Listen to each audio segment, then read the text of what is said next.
Hello, I'm Netra Prakash, and I was part of the Winter 2024 cohort of the Lumiere Research Scholar Program. With the guidance of my mentor Enrique, I researched the use of game theory to mathematically model the traditional Indian game of Pallanguzhi. Pallanguzhi is an ancient game from South India which has been passed down from mothers to daughters for generations. This traditional two-player board game involves elaborate numerical patterns demanding high levels of logical reasoning and strategy. The game board, as you can see here, consists of two rows with 7 pits each.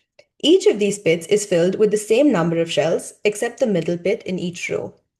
On their turn, a player picks up all the shells from one pit on their side and distributes these around the board. When they run out of shells, they pick up all the shells from the next pit and continue distributing. If a player places their last shell in a pit and the next one is empty, they can collect all the shells from the pit after that. These shells are removed from the board and added to that player's store. At the end of the game, the player with the most shells in their store is declared the winner. Despite its mathematical elements, Palanguri has never been studied through a game theoretic lens.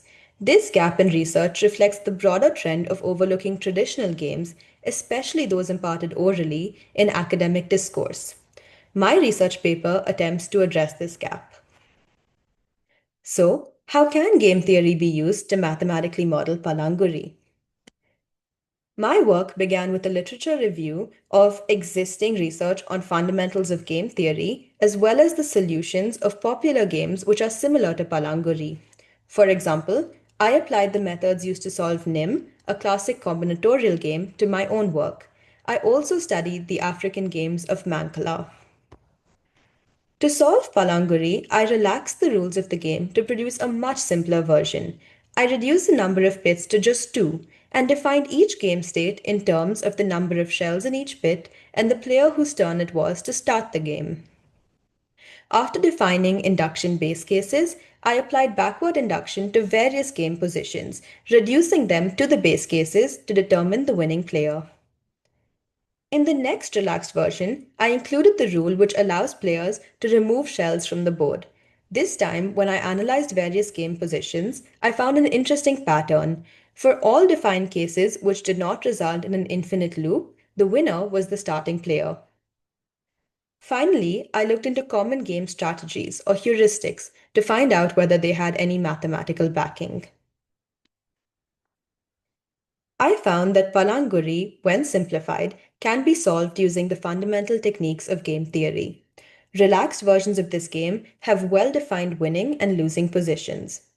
Two methods which proved especially valuable in my research were game relaxation and backward induction.